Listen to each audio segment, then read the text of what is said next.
3교리교 사주의 일진사주 명리학 제2121강 시작하겠습니다.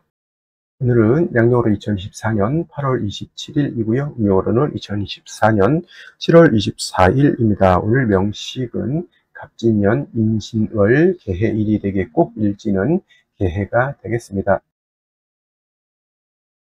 자, 사주 볼 때 제일 중요한 것 일주의 천간인 일간이고요. 그 다음에 월주의 지지인 월령, 월지가 되겠습니다. 그래서 일간과 월령이라고 하는 것 매우 중요한 두 글자가 될 것인데, 오늘 일간이라고 하는 것 개라고 하는 천간이 일간이 되겠습니다. 이 개라고 하는 천간은 천간 10개가 있습니다. 갑을병정 무기경신 임계라고 하는 10개의 천간 중에서 이제 마지막 번째 천간이 되는 것이 바로 이 개라고 하는 천간이 되겠고요. 목화토금수라고 오행으로 구분하게 되면 갑을은 목이 되는 것이고, 병정은 화가 되는 것이고, 무기는 토가 되는 것이고, 경신은 금이 되는 것이고, 어저께 임과 오늘 개는 뭐가 됩니까? 수가 됩니다. 물이 되는 것이고요. 수라고 하는 것은 기운으로 놓고 봤을 때 뭐와 같다? 차가운 냉기, 차가운 한기가 되는데, 그냥 오싹한 기운이 아니라, 제가 어제도 말씀드렸지만 사람이 사는 가장 추운 곳 영하 72도라고 하는, 마이너스 72도라고 하는 곳에도 사람이 산다. 저는 어떻게 사는지는 잘 모르겠지만 뭐 보아하니 뭐 과간입디다 이거. 그래서 그런 혹한의 차가운 기운을 갖다 물의 기운인 수의 기운이다라고 하고요. 계절로는 당연히 겨울이 되겠습니다. 겨울. 천간으로는 임수, 개수가 겨울을 관장한다라고 봤을 때, 지지에서는 해월, 자월, 축, 월이 겨울을 관장한다. 그래서 해월, 자월, 축월이 겨울에 해당이 되고, 수가 왕한 계절 수왕절이로 이렇게 보는 것이고, 방향은 북방, 북쪽이 되겠습니다. 쪽 이렇게 구분해 볼 수가 있죠. 주관하는 색깔, 당연히 수의 색깔은 흑색. 선생님, 제가 봤을 때 물은 투명하던데 백색으로 보는 것이 맞지 않겠습니까? 이렇게 보시는 분들도 있는데, 그런 분들은 이제 밥그릇에 떠는 물이라든가 시냇물만 봐서 그렇죠. 바다같이 진짜 깊은 물은요, 물이 얕을 때는 투명해 보이지만은 물이 점점 깊어지면 파란색으로 에메랄드빛의 그런 빛깔이 됐다가 더 깊어지면 푸른색, 그 다음에 짙푸른색, 검푸른색, 그 밑으로 가면 이제 검정색, 본색이 바로 수의 기운은 흑색인 것이다 라고 볼 수 있겠고요. 주관하는 색깔, 현무라고 하는 상상 속의 동물이죠. 상상 속의 동물이니 누구도 본 적이 없을 것이다. 저는 그렇게 당연히 생각할 것이고요. 인의 예지신이라고 하는 오상으로 봤을 때 수라고 하는 것은 어떻다? 지혜를 뜻한다라고 해서, 물이라고 하는 것은 위에서 아래로 흘러가는 순리를 따르는 그러한 오행인 것이고, 물이라고 하는 것은 또한 지혜를 뜻한다라고 하는 뜻은 어떠한 틀에 구속이 되지 않습니다. 물이라고 하는 것은 네모내질 수도 있고요, 동그래질 수도 있고, 그 다음에 물방울이 될 수도 있고 하는 그러한 유연성을 가지고 있지만, 유연하다고 해서 힘이 없는 것이 아니라 목화토금수 중에서 가장 파괴력을 크게 갖는다. 제가 봤을 때는 물수가 엄청난 힘을 갖는다. 불이 나봤자 뭐 좀 태우고 말겠죠. 물난리 나면 장난 아닙니다. 그죠?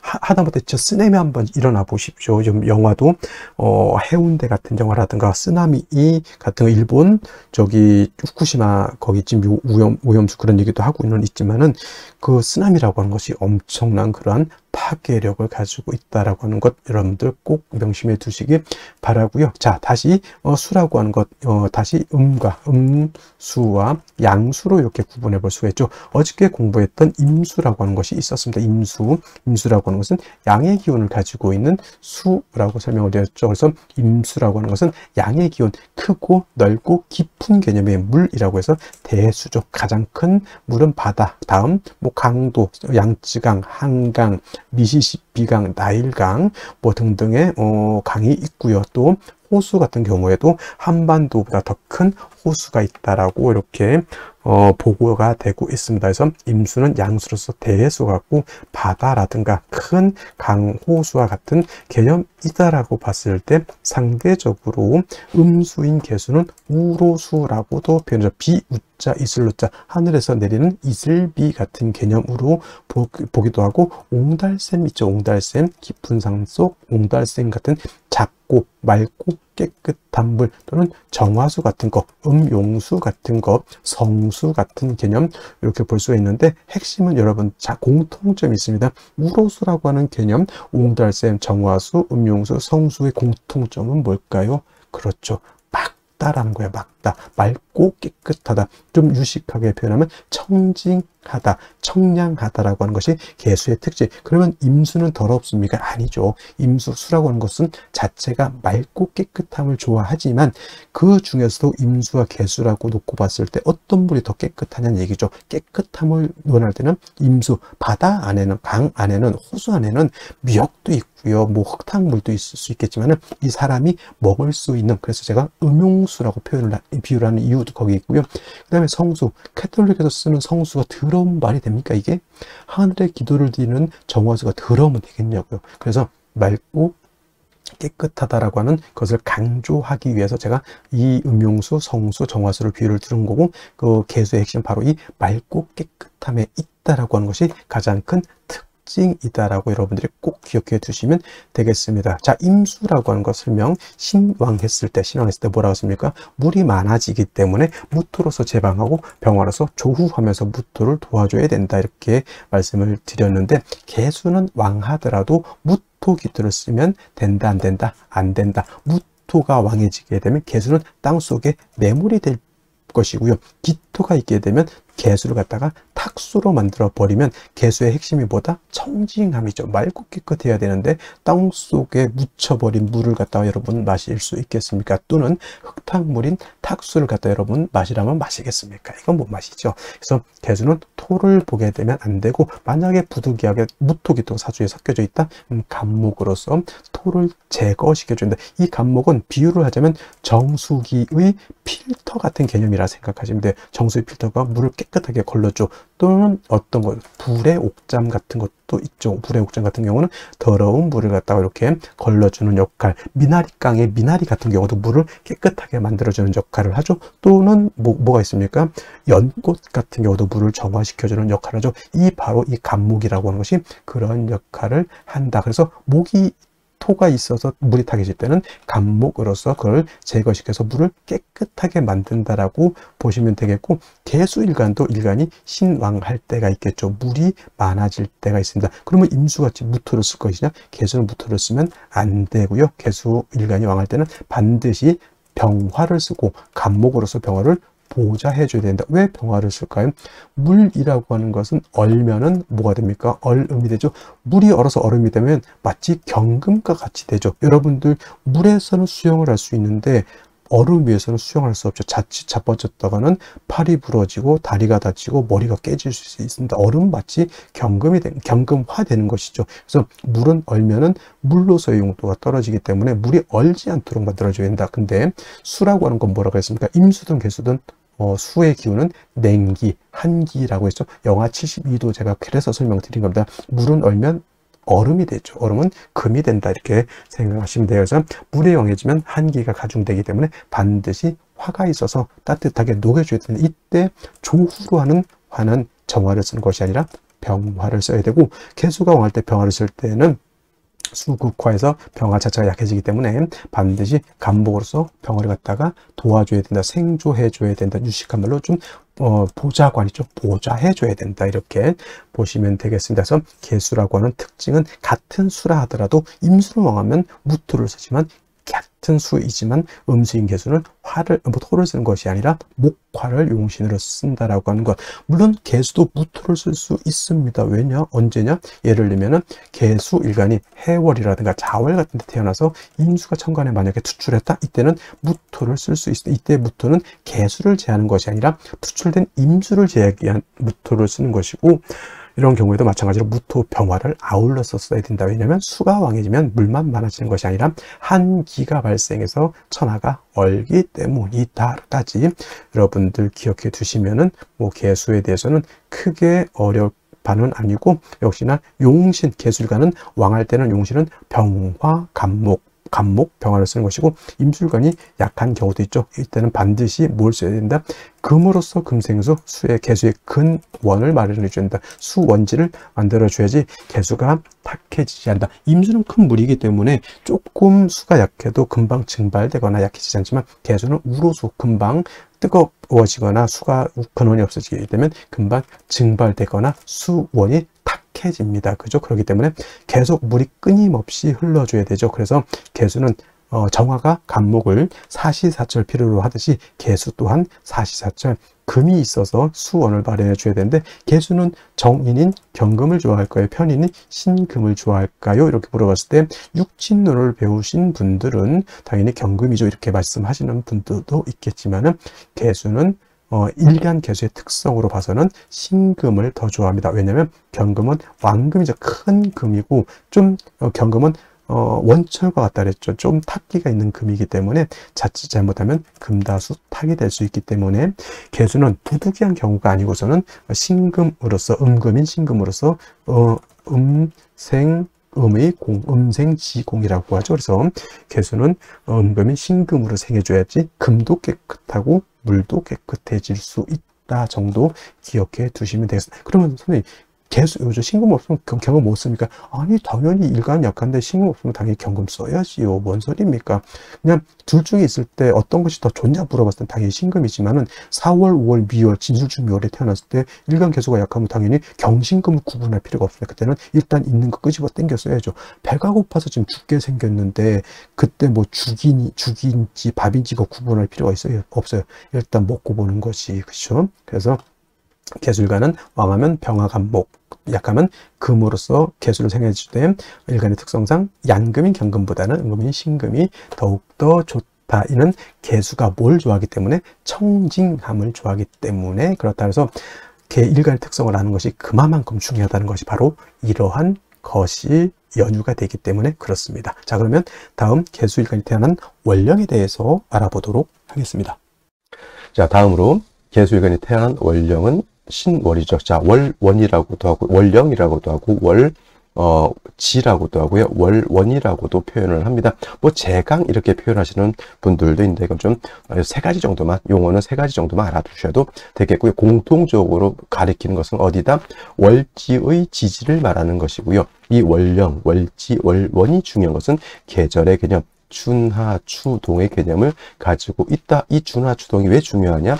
이 춘하추동 계절의 개념 안에는 왕쇠와 한열의 개념을 가지고 있기 때문에 중요한 것이고, 사주의 핵심이다라고 하는 것은 보다 이 왕쇠와 한열이 중화를 이루는 데 있다. 왕쇠와 한열이 중화를 잘 이루게 되면 상상지명이라고 해서 부와 귀를 모두 얻을 수 있는 아주 좋은 그런 구조의 사주가 되는 반면에, 예를 들어서 한열도 깨졌고요, 왕쇠도 깨졌다 그러면 하천지명이 될 수밖에 없겠죠. 하천한 명, 삶이 굉장히 고달프고 힘든 그런 삶을 살 수 있다라고 보는 겁니다. 그래서 사주를 보실 때는 항상 왕쇠와 한열이라고 하는 개념을 꼭 머릿속에 염두에 두시고 사주를 분석해 보시기 바라고요. 자, 지금은 이제 신월이 되겠습니다. 신월의 절기를 보게 되면, 자, 입추라고 하는 절기와 그 다음에 처서라고 하는 절기가 있죠. 자, 중요한 것은 처서도 나름대로의 의미가 있다 손 치더라도 중요한 것은 입추가 되어야지 미월에서 신월로 이렇게 넘어오게 되고요. 또 미월은 여름이죠. 여름에서 가을로 이렇게 전환이 되는 것이 바로 이 입추가 되는 것이다라고 볼 수 있죠. 그리고 입추가 되면서부터는 신월, 유월, 그 다음에 술월이라고 하는 계절이 3개월 동안 들어오는데 바로 가을이 되겠습니다. 이 가을 신유술월은 방향은 서쪽 방향이 되겠고요. 그 다음에 가을의 색깔은 백색이 되겠습니다. 주관하시는 백호라고도 하죠. 백호, 하얀 그 상상 속의 동물 중에 사신이 있죠. 그 중에서 유독 사람이 눈으로 볼 수 있는 것은 백호밖에 없겠다. 참고로 생각해 보셨으면 좋겠고요. 그 다음에 이제 신유술월은 바로 금이 왕한 금왕절이다라고 하는 것까지 여러분들 생각해 주시면 좋겠습니다. 자, 신월이라고 하는 것은 금의 임간지가 되는 것이고, 유월은 금의 제왕지가 되는 것이다. 그래서 신월과 6월이 12달 12개월 중에서 가장 금이 왕한 계절이다. 금이 왕하면 단순하게 금만 왕하다 생각하지 마시고요. 금이 왕하면 수를 생할 수가 있잖아요. 그러면 수도 같이 왕한 것이고, 금이 왕하면 목을 극할 수 있죠. 목은 왕할까요? 약할까요? 약하죠. 그래서 신월의 목은 절지, 6월의 목은 태지, 절태지의 목이 신유월이기 때문에 목은 굉장히 약하다. 그 다음에 토생금 하다 보니까 금이 왕하면 왕할수록 토는 어떻다? 약해질 수밖에 없죠. 그래서 무토일간이라든가 기토일간들이 신월, 6월에 태어나게 되면 그래서 신약하고 설기태관 사주가 되는 것이 바로 금이 왕하면 토가 약해지기 때문에 그렇다. 이렇게 여기까지 여러분들이 원령을 가지고 추론할 수 있다라고 하면 상당한 실력의 소유자라고 볼 수가 있겠습니다. 자, 이러한 신월에 여러분들 태어난 일간이 개수죠. 어저께는 임수였고요. 오늘은 개수입니다. 개수.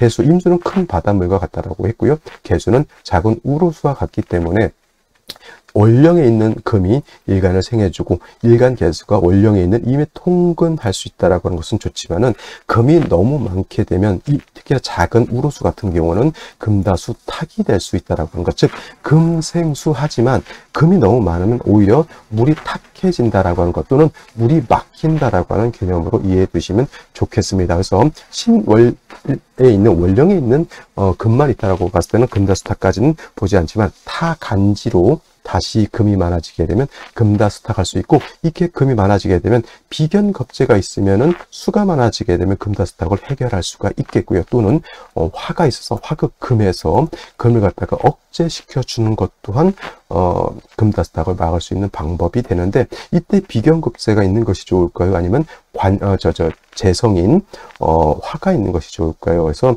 상황에 따라서는 다르겠지만은 신월은 일단 가을이고 금이 왕한 계절에 비견겁제인 수가 많아지게 되면 사주가 어떻게 되죠?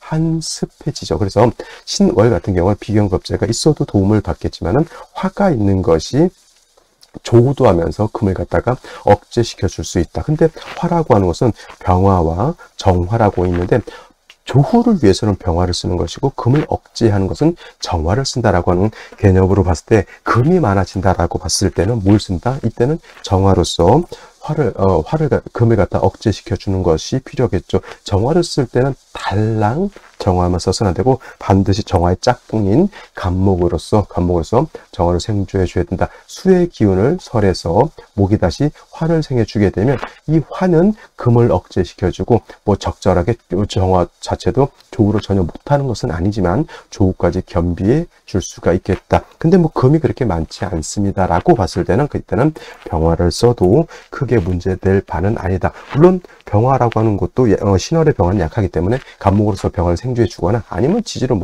인사오 등에 뿌리를 두고 있다라고 하면 큰 문제될 바는 아니겠다. 이렇게 설명을 드릴 수가 있겠죠. 그래서 신월의 개수 금다수탁이 되느냐 되지 않느냐 이걸 또 살펴볼 필요가 있겠고, 어차피 신월의 개수 금수가 왕량하니 조우를 하든 금을 억제를 하든 화는 반드시 필요한데 금이 그렇게 많지 않아서 조우만 필요하다라고 하면 병화를 쓸 것이고요. 금이 많아서 금을 통제해야 된다라고 봤을 때는 정화를 쓰되, 정화를 쓸 때는 반드시 간목을 대동해서 쓴다라고 하는 것까지 여러분들 이해해 주신다라고 하면 신월의 개수 사주 보는데 크게 어려울 바는 없겠다라고 말씀을 드리면서 오늘의 명식, 생시 알아보도록 하겠습니다. 다시 오늘의 명식을 살펴보도록 하겠습니다. 일간은 개수 일간이 되겠고요. 개수 일간이 태어난 월령 신월이 되겠습니다. 일간의 특성, 월령의 특성 매우 중요하고요. 세 번째로 중요한 거 격국과 용신이라고 하는 개념이 있습니다. 자, 격국이라고 하는 것은 사주 8글자가 어떻게 구성되어 있느냐 사주의 틀을 보는 것이고요. 용신이라고 하는 개념은 사주 8글자 중에서 이 사주를 중화시킬 수 있는 가장 핵심적인 요소를 용신이라고 합니다. 그래서 일간의 특성과 월령의 특성을 또 중요하고요. 전체 사주를 볼 수 있는 안목, 즉 격국과 용신이라고 하는 개념도 매우 중요한 의미를 갖는다라고 하는 점, 그리고 격국과 용신도 결국은 일간과 월령이라고 하는 토대 위에서 살펴보게 되어 있는데, 일간이라고 하는 개수, 음수가 될 것이고요. 월지는 신금, 양금이 되겠습니다. 음수가 양금을 받죠. 금이라고 하는 것은 수를 보게 되면 금생수 해서 금은 수를 생하게 되어 있습니다. 그래서 월지에 있는 개수인 나를 나를 생하는 거죠. 나를 월지에 있는 신금이 생하고 있습니다. 나를 생한다 생아자라고 하고요. 생아자는 인성이라고 씁니다. 참고로 나를 생하는 것이 아니라 내가 생하는 것 있습니다. 이거를 아생자라고 하고 아생자는 식상이라고 표현합니다. 그래서 같은 생이라 하더라도 내가 생하는 건 식상, 나를 생해주는 것은 인성, 육신으로는 어머니가 될 것입니다. 생모도 있을 수 있지만은 또 계모도 있을 수 있습니다. 그래서 인성이라고 하는 것은 다시 정인과 편인으로 이렇게 구분해 봤을 때 정인이라고 하는 것은 나를 낳아준 생모 또는 적모라고 하고요. 편인이라고 하는 것은 계모라든가 서모라든가 양모라든가 이런 분들은 이제 우리가 편인이라고 써서 정인이 좋은 것, 편인은 나쁜 것 이렇게 표현하기도 하는데 꼭 그렇지만은 않고요. 예간의 특성에 따라서 정인이 좋을 수도 있고 편인이 좋을 수도 있다 이렇게 생각하시는 것이 좋겠습니다. 그리고 정인이라고 하는 것은 일간과 인성과의 관계가 양대 음의 관계 또는 음대 양의 관계가 성립이 돼서 음양의 조화가 맞으면 정인이라고 하고 편인은 반대로 이제 양대 양의 관계 또는 음대 음의 관계가 성립이 돼서 음의 조화가 맞지 않으면 이거는 편인이 되는데 오늘은 음대 양의 관계 음의 조화가 맞죠. 그래서 음수가 양금을 받기 때문에 정인격이 됩니다. 정인격. 근데 중요한 건 신월은 금왕절이죠. 금이 포택복으로 신월이면 인관지가 돼서 왕하고 수도 신월이면 장생철을 만나기 때문에 수도 왕합니다. 모왕, 자상, 어머니도 왕하고 나도 왕하다라고 이렇게 보는데 어떻게 보면 임수였다라고 하면 당연히 무토 병화를 치용하죠. 무토로서 임수를 제방을 하고 그다음에 병으로서 조후하고 무토를 도와준다라고 했지만 개수는 양수인 임수하고 달라서 개수는 청징함을 좋아한다 그랬잖아요. 맑고 깨끗해야 되는데 개수가 무토, 기토라든가 토가 많아지게 되면은 탁수가 되거나 오히려 토가 많아서 개수가 매몰될 수 있다라고 봅니다. 그리고 개수는 임수처럼 그렇게 왕한 수가 아니고 작은 우로수와 같기 때문에 특별한 경우가 아니고서는 무토, 기토를 쓰는 것을 조금 주의해야 될 필요가 있다. 만약에 오늘처럼 임수가 투출하는 경우에 무토를 취용할 수는 있지만 그래도 개수는 토를 쓴 것을 매우 신중하게 선택하는 것이 좋겠다. 일단은 금수가 많아지게 되면 사주 자체가 한습해지기 때문에 병화를 치용하는 것이 일단은 급선무가 될 것이고요. 또 병화가 신월에 병지가 되기 때문에 병화만 쓰면 되고 간목을 치용해서 이렇게 병화를 생조해 주는 것도 필요하다. 그래서 신월의 개수는 스스로 왕하기 때문에 상관을 얻어서 재성을 향하는 상관생재. 핵심은 화를 어떻게 치용하고 그다음에 목이 어떻게 있어서 개수로 설할 것이 이런 것이 신월의 개수의 핵심이 될 것이다 라고 볼 수가 있겠습니다. 자, 오늘 명식 월간 임수 투출되어 있습니다. 이런 경우에는 무토를 치용할 수도 있습니다. 근데 이때 무토를 치용하는 것은 개수를 억제하기 위해서 개수를 통제하기 위해서 쓰는 것이 아니라 임수를 통제하기 위해서 임부토를 쓰는 거기 때문에 부토의 위치가 연간에 있는 건 나쁘지 않지만은 그렇게 시간에 있는 것은 썩 좋아 보이지 않는다. 왜냐면 요 개수하고 부토하고 자꾸 합을 하려고 하기 때문에 부토가 합하느라고 임수를 제하지 않는다라고 하는 개념. 그래서 오늘 같은 명식에는 어차피 갑진년이니까 이 부토를 치용하기는 좀 어려울 것 같고요. 그 다음에 일기 해수를 얻었습니다. 해수. 이 개해 입주가 되면 간여지동이 됩니다. 금왕절에 임수 투출되어 있고 해수가 지었습니다. 이거는 금수왕량이라고 해서 사주가 매우 한습하다. 화를 보는 것이 급선무가 된다. 이렇게 말씀드릴 수가 있겠고 간목이 연간에 있고요. 진토가 이렇게 연지에 있습니다. 간목이 진에 통근할 수 있죠. 해에도 통근할 수 있습니다. 그래서 간목 자체도 세력이 약하진 않는데 사주 원국에서 뭐가 없다? 화가 없는 것이 좀 단점이 되겠고요. 생시에서 화를 얻는 것도 중요한데 만약에 생시에서 화를 얻지 못했다 그러면 울로, 여기서 제가 울로라고 하는 것은 대운입니다.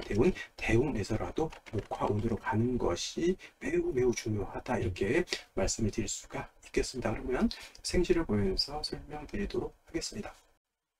자, 생시 보도록 하겠습니다. 임자시 보도록 하겠습니다. 자, 이렇게 되게 되면 해수 있죠. 신금, 자수, 진토까지 있습니다. 이거는 신월의 신자진 수국을 완벽하게 이루었다. 이거는 윤학격으로 봐도 이게 틀리지 않은 그러한 격이 되겠죠. 간목이 있어도 나쁘지 않고요. 진토가 있어도 크게 나쁘지는 않습니다. 신년은 수국을 이루었기 때문에 그래도 토가 윤학격은 토가 있는 것은 썩 좋지 않고요.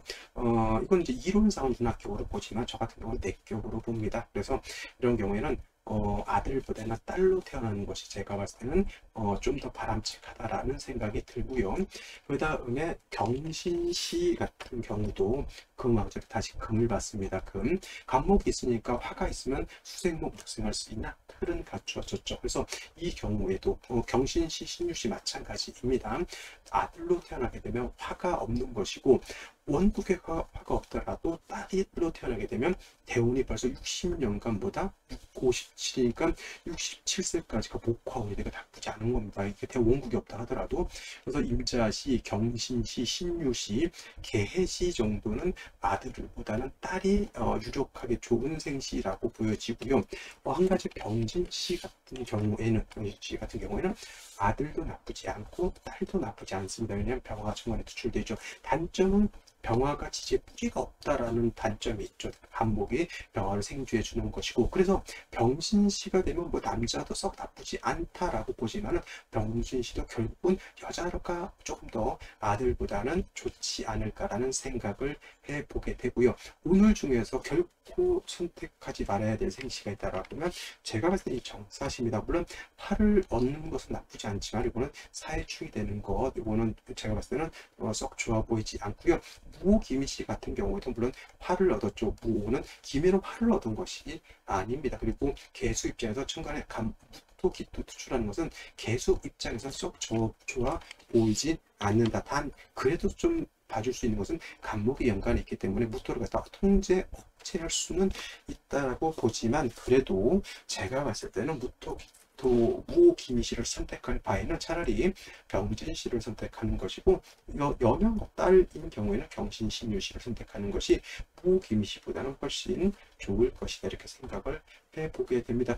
갑인씨 같은 경우에는 화는 물론 이제 병정화 또는 사후가 없다 하더라도 인중 병화를 취할 수 있는데, 물론 공적은 좀 떨어지죠. 천간에 있는 것은 아니기 때문에.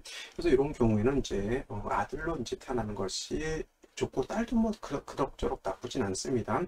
근데 이제 을묘시 같은 경우에는 아들, 딸 구분하지 말고 차라리 병진시나 갑인시를 선택하는 것이 을묘시보다 낫다. 왜냐면 병진시는 병화가 있죠.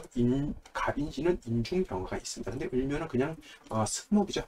물기가 자작자작 붙어있는 승목이기 때문에 갑인시 또는 병진시에 비하면 좋지 못합니다. 물론 정사시가 을묘시부터 좀 더 안 좋을 수도 있겠지만 제가 봤을 때는 뭐 을묘시도 썩 좋아 보이지 않고요. 그래서 뭐 아들이냐 딸이냐에 따라서 이제 뭐 딸인 경우에는 병진, 경신, 신유 또는 임자, 계해, 계해시 같은 경우는 이제 자연분만으로 낳는 경우가 많을 것이고요. 그 다음에 아들인 경우에는 팔을 충분히 얻어야 된다라고 하는 점에서 갑인시 또는 병진시 정도 보는 것이 제가 봤을 땐 바람직하다라는 생각을 해보게 됩니다. 자, 오늘 여기까지 설명드리도록 하고요. 저는 내일 또 찾아뵙도록 하겠습니다. 감사합니다.